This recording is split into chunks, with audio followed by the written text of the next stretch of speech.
Chère madame, cher monsieur, chers amis de Port-Royal ou futurs amis de Port-Royal, la richesse des minutes de Port-Royal que vous avez pu suivre ces dernières semaines a manifesté l'éclat inouï qu'a suscité ce monastère. La question qui va se poser à nous, c'est comment expliquer que des moniales cisterciennes, qui normalement sont vouées au silence, aient fait tant de bruit dans la culture française.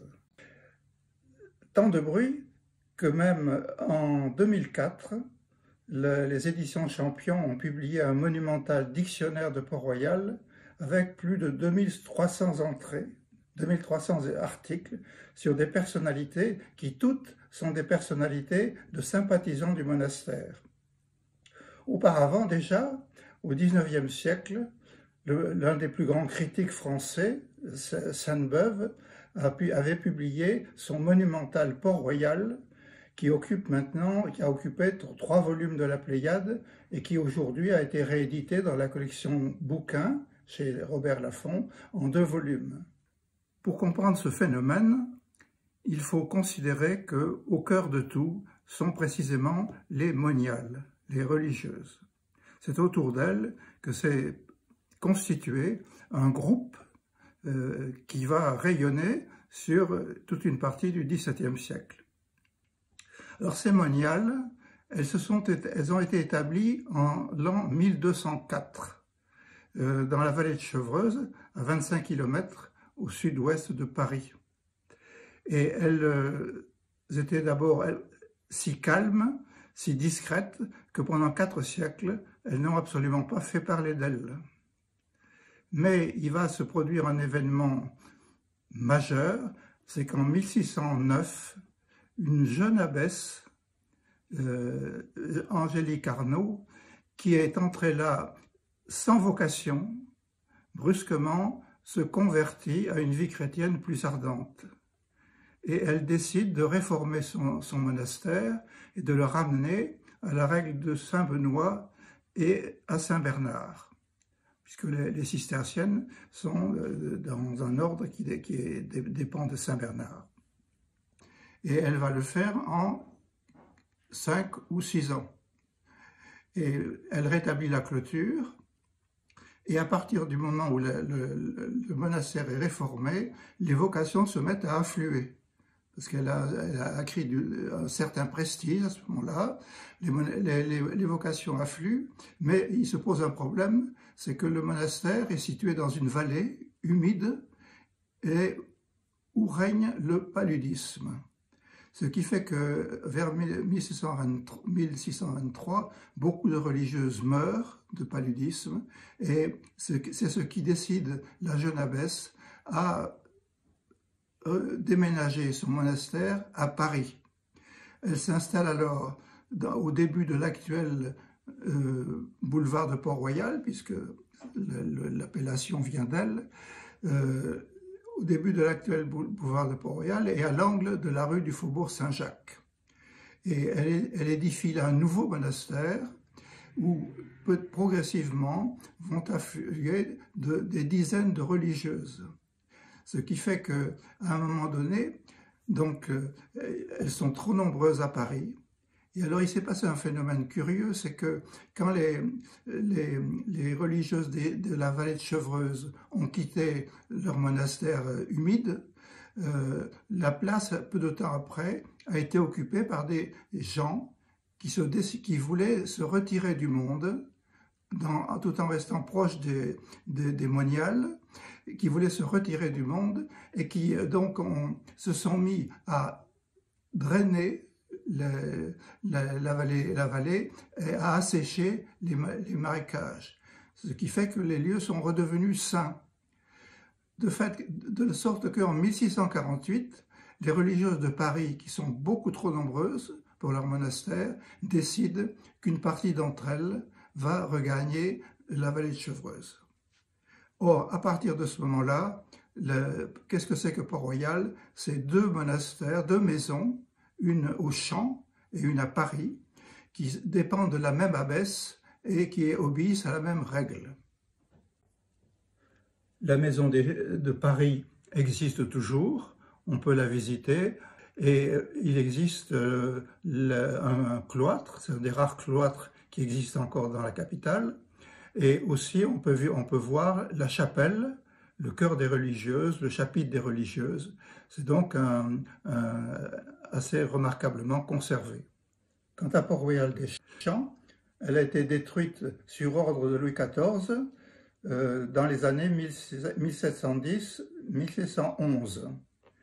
Et même les sépultures ont été violées, elles ont été transportées dans le cimetière voisin de Saint-Lambert, ce qui a provoqué le scandale de certains des contemporains. Alors comment expliquer cette hostilité de Louis XIV? Pour la comprendre, il faut revenir un tout petit peu en arrière. Le monastère de Port-Royal était dirigé par des directeurs spirituels qui étaient tous de fervents disciples de saint Augustin. Et saint Augustin est un grand théologien qui est mort en 430, qui a édicté la théologie catholique de la grâce, ou du moins ce qu'on prenait pour telle à cette époque-là, une théologie catholique assez puissante, et qui a régné dans l'Église catholique jusqu'au début du XVIIe siècle. Or, au début du XVIIe siècle, cette théologie de saint Augustin commence à poser problème à un certain nombre de chrétiens. Pourquoi? Parce qu'elle fait assez peu de part au libre arbitre humain en face de la toute-puissance divine. Cette controverse autour de saint Augustin, de Jansénius, a entraîné une agitation dans toute la France et en particulier à Paris, avec notamment la célèbre campagne des provinciales de Pascal qui prenait parti pour Port-Royal. Mais il ne faut pas oublier que même malgré tout ce Saint-Amar, la vie religieuse continuait à l'intérieur même du monastère, et ce qui fait que je vais vous lire un tout petit texte de Sainte-Beuve, justement, qui précise ceci, avec sa perspicacité coutumière.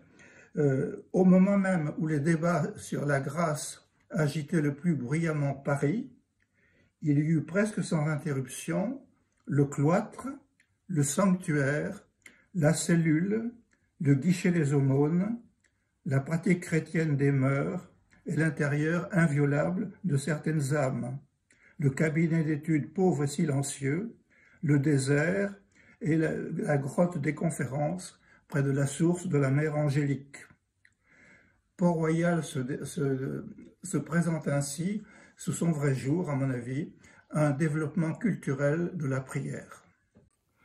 Maintenant qu'il est clair qu'au centre de tout le mouvement de Port-Royal se trouve les moniales, il est utile, pour saisir l'ampleur du phénomène, de recourir à une image géométrique. Cette image, c'est un point central qui est constitué par les religieuses, et autour de ce point central, 4 cercles concentriques qui vont représenter les différentes étapes, plus ou moins proches du centre, qui se manifestent dans le rayonnement de Port-Royal. Commençons donc par le premier cercle. Il est constitué par un ensemble de personnalités qui sont extrêmement proches des religieuses. Ces personnalités, ce sont les chapelains, leurs directeurs spirituels, leurs confesseurs, auxquels il faut ajouter les professeurs, les maîtres des petites écoles. En effet, le monastère des Champs, entre 1638 et 1661, a accueilli environ 120 jeunes garçons qui ont reçu là une formation absolument exceptionnelle, parce que les maîtres étaient eux-mêmes exceptionnels. Alors parmi ces élèves, pour montrer la réussite de l'entreprise, figure le grand dramaturge français Jean Racine, auteur des plus belles tragédies françaises, le grand historien Le Nain de Tillemont, et enfin même un économiste déjà, Bois-Guilbert.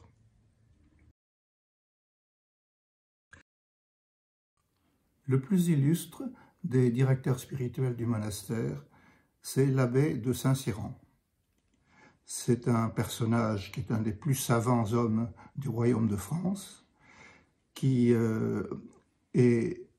a été emprisonné par Richelieu parce qu'il y avait des désaccords entre eux. Et ce directeur spirituel, il a été longtemps vilipendé par les adversaires de Port-Royal. Il a enfin pris sa vraie stature avec les travaux du grand historien Jean Orsibal, qui a résumé ses recherches dans un petit livre aux éditions du Seuil, dans la collection Maîtres spirituels, justement.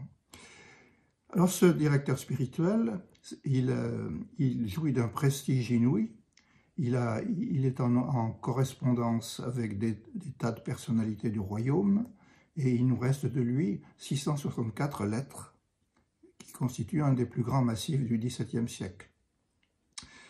L'un des thèmes qu'il a développé, qui reste très présent aujourd'hui, c'est le thème très célèbre de la vocation. On en parle quand quelqu'un veut se faire prêtre, etc.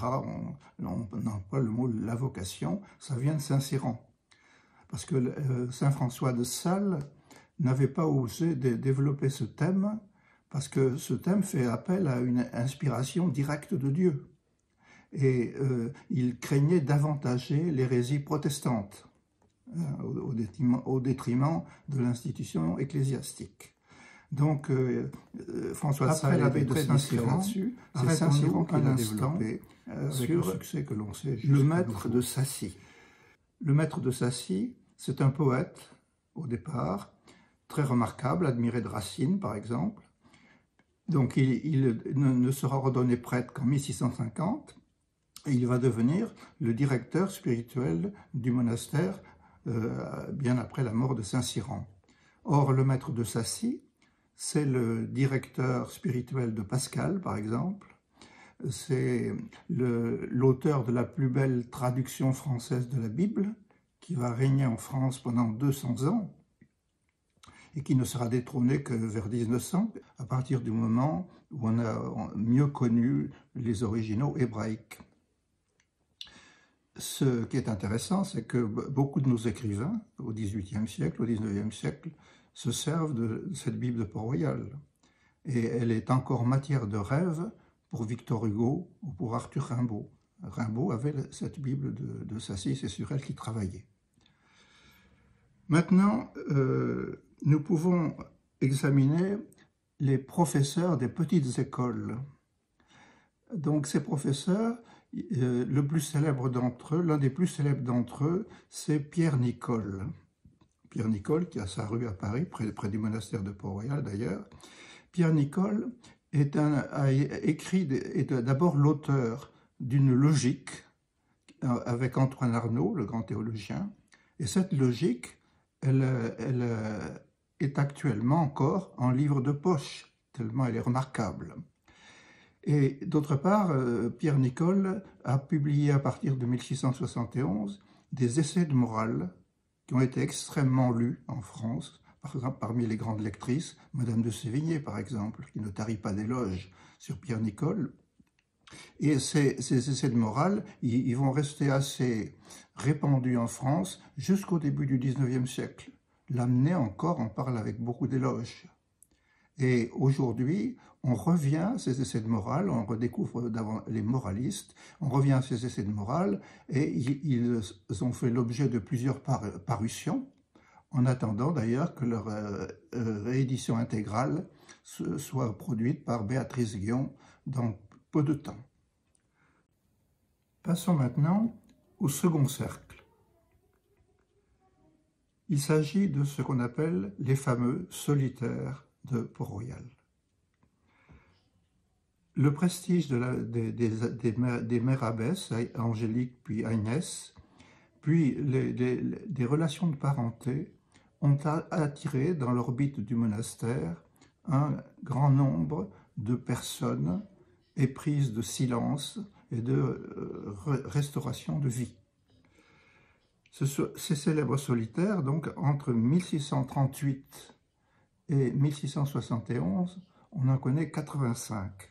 En 1671, ils sont dispersés par ordre du roi qui ne veut pas toute cette présence autour des monastères. Disons un mot rapidement de leur mode de vie, qui est très original. C'est un mode de vie qui est inspiré en partie du modèle des Chartreux. C'est-à-dire qu'ils vivent en ermite ou en tout petit groupe et ils se réunissent dans l'église du monastère, au chant, pour suivre les offices. Ils ne font aucun vœu et ils ne restent là que parce que l'Esprit de Dieu les y pousse. S'ils voulaient, ils pourraient partir à n'importe quel moment. Or, ces solitaires, beaucoup d'entre eux sont relativement cultivés. Ils pratiquent les langues, alors beaucoup, ou un certain nombre d'entre eux en tout cas, le français évidemment, le grec, l'hébreu et les langues de culture de l'époque qui sont l'italien et l'espagnol. Et ça va constituer une véritable ruche d'intelligence, parce qu'à partir de là, ils ne vont pas arrêter de publier et d'inonder le catholicisme de langue française de tout un tas de belles traductions. Ensuite, mentionnons un personnage très pittoresque qui s'appelle le docteur Jean Hamon. C'est le médecin du monastère qui s'est retiré là. Et il est particulièrement pittoresque, ce Jean Hamon. Il a séduit Sainte-Beuve par son côté franciscain, parce qu'il va visiter les pauvres gens des environs pour les soigner, monter sur un âne, et sur l'âne, il a fixé un petit lutrin, un petit pupitre, pour mettre le livre sur lequel il médite, de façon à ne jamais interrompre sa méditation, même quand il est sur son âne. Ensuite, il faut mentionner 3 remarquables mémorialistes. C'est une des raisons d'ailleurs qui contribue au prestige de Port-Royal, c'est qu'il est relativement bien connu parce qu'on a énormément de documents sur lui. Le premier de ces mémorialistes s'appelle Claude Lancelot. Alors c'est un auteur d'ouvrages pédagogiques qui ont été très longtemps célèbres, qui sont un peu plus oubliés aujourd'hui. Encore on trouve encore en poche la grammaire raisonnée de Port-Royal. Mais ce qui est beaucoup plus lu aujourd'hui quand même, ce sont ses mémoires. Il a composé des mémoires qui sont des mémoires sur son maître, l'abbé de Saint-Cyran. C'est par lui en particulier qu'on connaît bien l'abbé de Saint-Cyran. Ensuite, un autre mémorialiste, un second, Pierre-Thomas Dufossé. Alors, Pierre-Thomas Dufossé, c'est quelqu'un qui est célèbre parce qu'il a inauguré ce qu'on appellerait aujourd'hui la littérature au magnétophone. C'est-à-dire qu'il a interviewé un autre solitaire, qui s'appelle Louis de Pontis. Et Louis de Pontis, c'est un homme qui a été soldat du règne d'Henri IV, sous le règne d'Henri IV, sous le règne de Louis XIII et le début du règne de Louis XIV, avant qu'il se retire au monastère. Et là, il a interviewé ce Louis de Pontis qui lui a raconté toutes ses campagnes.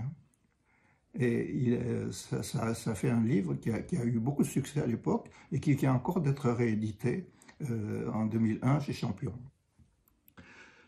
Le dernier que je mentionnerai de ces mémorialistes, c'est Nicolas Fontaine. Alors Nicolas Fontaine, lui, c'est l'auteur d'un livre remarquable et monumental, d'ailleurs très gros, qui s'appelle « Mémoire ou Histoire des solitaires de Port-Royal ». Il est très précieux, ce Fontaine, parce que c'est par lui qu'on peut le mieux accéder à l'histoire, à l'intimité de Port-Royal, à l'intériorité de Port-Royal. Et par exemple, Sainte-Beuve se sert souvent de Fontaine, qu'il admire beaucoup d'ailleurs. J'ajoute que c'est par Nicolas Fontaine qu'on connaît l'éblouissant entretien de Pascal avec M. de Sacy sur Épictète et Montaigne. Parce que Fontaine était le secrétaire de Sacy, et il a trouvé dans les papiers de Sacy ce texte de Pascal, que Pascal a soumis à Sacy, qui est son directeur spirituel, pour avoir son avis. Et puis Pascal est mort. Ensuite Sacy est mort, et Fontaine a monté cet entretien dans ses mémoires. Je termine par le plus célèbre de ces solitaires, qui est Arnaud d'Andilly. Alors Arnaud d'Andilly, c'est le patriarche de la vallée de Chevreuse du monastère, parce qu'il meurt en 1674 à 85 ans. Alors c'est quelqu'un qui est au début et travaille dans la haute administration royale, il connaît la reine Anne d'Autriche, etc. Et il fréquente toute l'élite mondaine du milieu du XVIIe siècle, notamment le fameux hôtel de Rambouillet. Et il illustre les liens entre le monastère et l'élite mondaine de l'époque. Et notamment cette élite mondaine qui est amoureuse de l'ascension de la langue française et qui développe des idéaux d'élégance. Alors ce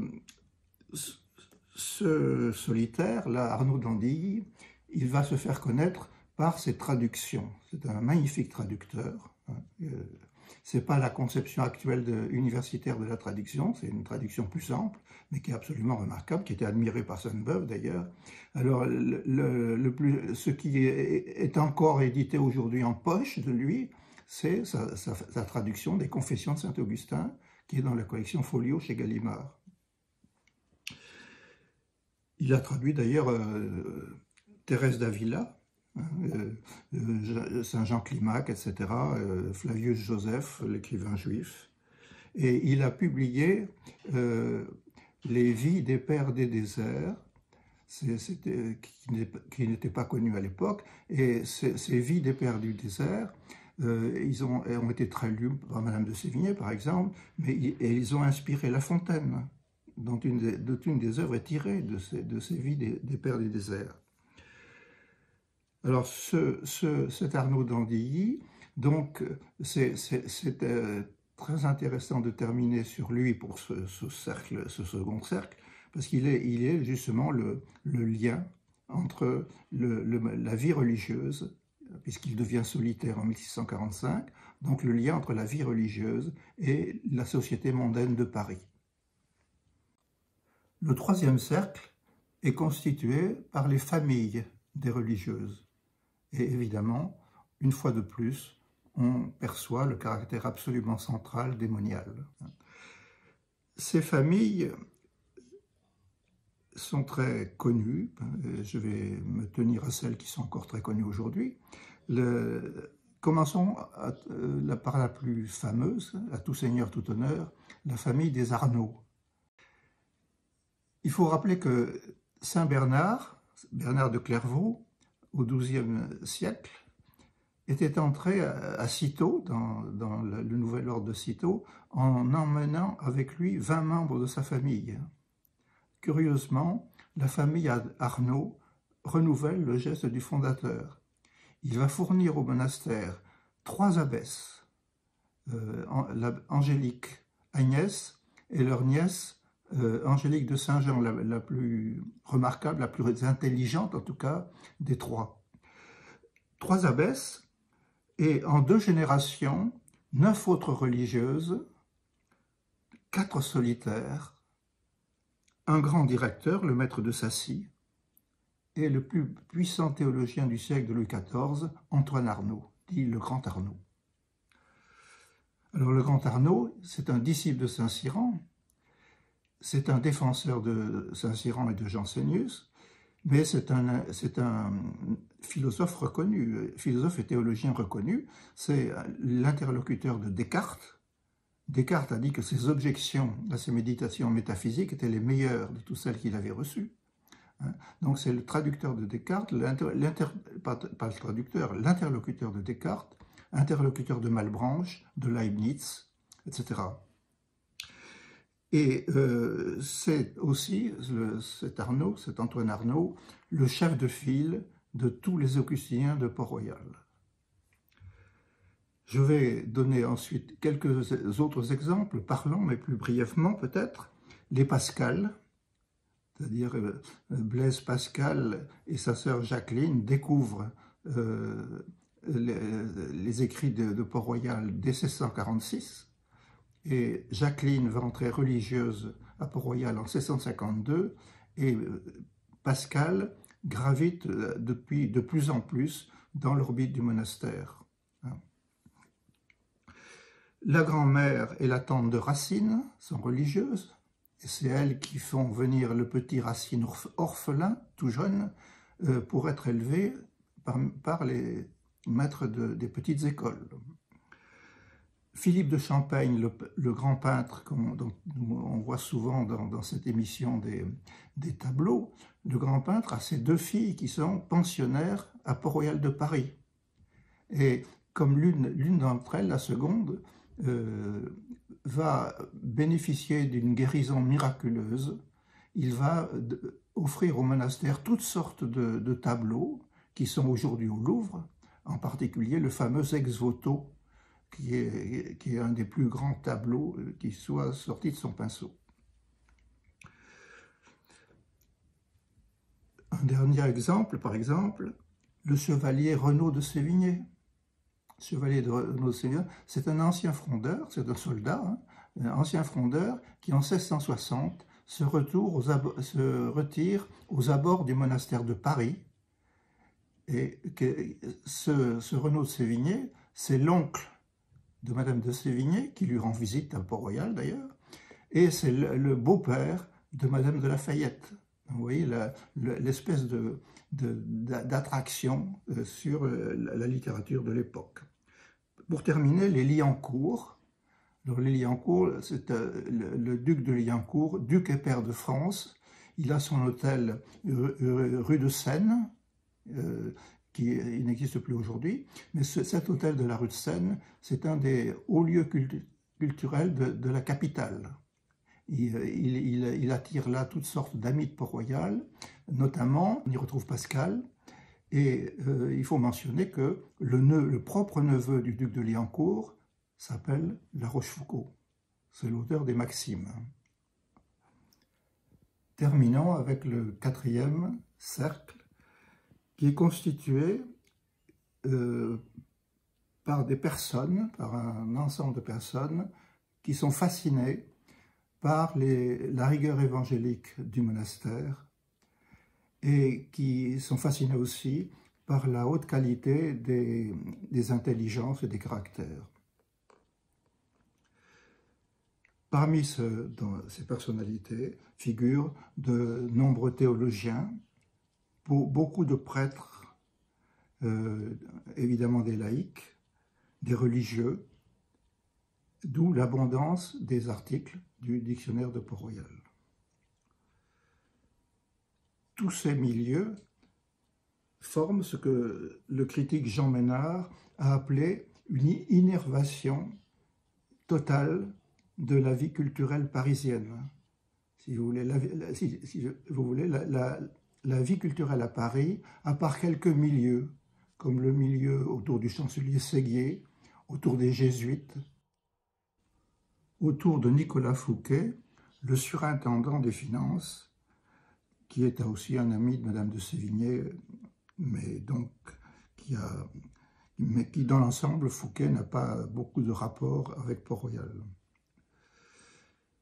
Mentionnons alors parmi cette rosace de Port-Royal, puisque là il s'agit vraiment d'une foule de gens, et j'ai utilisé l'image d'une rosace, toujours avec les cercles, une rosace qui est très fournie, et je vais mentionner simplement quelques-uns des centres de cette vie culturelle parisienne. L'hôtel de Luynes, le duc de Luynes, traducteur de Descartes, est un proche du monastère. Il accueille beaucoup de visiteurs de passage, et il est tellement proche du monastère qu'il se fait construire un château à Vaumurier, à 200 mètres du monastère des Champs, où il reçoit toutes sortes de gens qui viennent rendre visite au monastère. L'hôtel de Luynes, donc, un second hôtel très, très important aussi, l'hôtel de Nevers. L'hôtel de Nevers, il s'élevait à l'emplacement de l'actuel hôtel des Monnaies, au bord de la Seine. Et il était animé par une femme extrêmement brillante, la comtesse Duplessis-Quenégaud. Or, cet hôtel de Nevers, c'est un centre port-royaliste. On y voit Madame de Lafayette, Madame de Sévigné, Pascal, Boileau, Racine y viennent, Et dans cet hôtel, la comtesse procède à des lectures des provinciales de Pascal avant même leur diffusion dans le public. Et cette comtesse Duplessis-Guénégaud, elle se fait construire un appartement près de Port-Royal-des-Champs, de façon à être proche des religieuses. Et là, à Port-Royal-des-Champs, avec qui voisine-t-elle? Un autre hôtel, celui de Madame de Longueville. Madame de Longueville, c'est la cousine du roi, la sœur du grand Condé, et la sœur aussi du prince de Conti, qui va se convertir d'une jeunesse un peu tumultueuse et qui va se ranger du côté de Port-Royal, notamment dans la réflexion sur le théâtre. Je terminerai sur la dernière d'entre elles, mais la plus spectaculaire en quelque sorte, c'est la marquise de Sablé. Alors la marquise de Sablé, elle se fait aménager un hôtel, devinez où, au premier étage du monastère de Paris. Avec, elle a les fenêtres qui donnent sur la rue et elle n'a pas le droit d'ouvrir du côté de la clôture des religieuses. Mais elle habite au premier étage. Alors ça, c'est très frappant parce qu'il faut se dire que les grands milieux cultivés de l'époque sont souvent des milieux ardemment chrétiens en même temps. L'idée d'opposer vie mondaine et vie chrétienne n'a aucun sens au milieu du XVIIe siècle, sauf pour quelques personnalités. Mais je veux dire, et ce qui est frappant avec Madame de Sablé, c'est qu'elle habite au premier étage et qu'aussi bien elle entend le chant grégorien des religieuses en dessous, et que pendant qu'au premier étage, elle travaille avec La Rochefoucauld à polir des maximes. Donc il n'y a pas de... Il faut vraiment se départir de cette opposition qui, là, ne fonctionne pas du tout.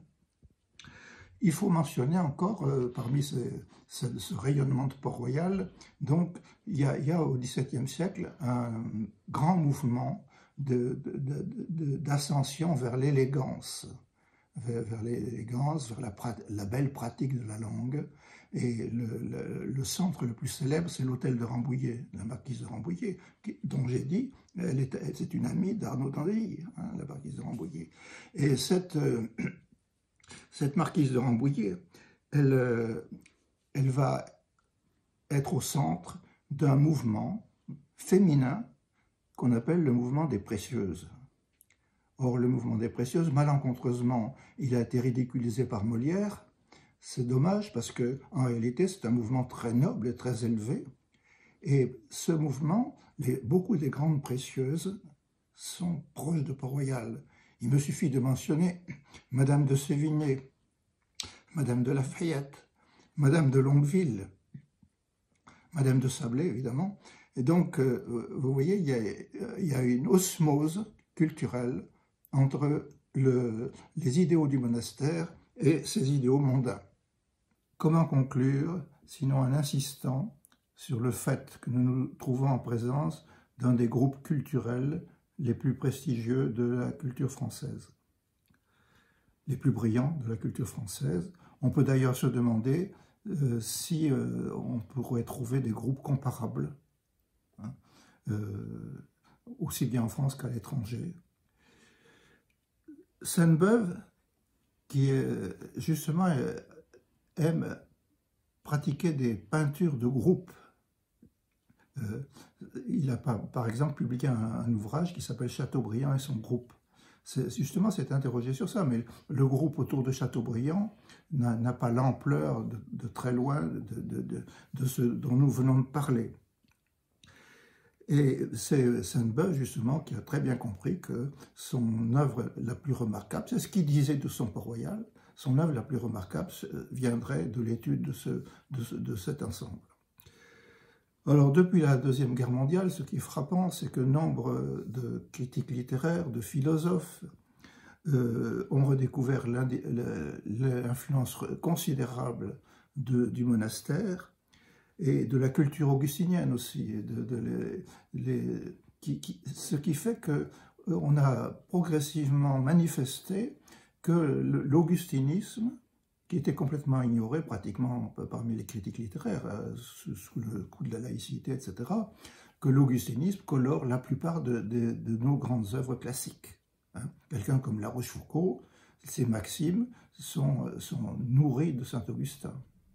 Je termine en mentionnant justement une formule, une phrase de Sainte-Beuve lorsqu'il présente au public de Lausanne ses conférences sur Port-Royal dans l'introduction. Voici ce qu'il dit. « Ce cloître, d'abord rétréci, sous les arceaux duquel nous nous engagerons, va jusqu'au bout du grand règne, le règne de Louis XIV, qu'il a devancé. Il y donne à demi ou à plein à chaque instant, et il l'éclaire de son désert par des jours profonds et imprévus. »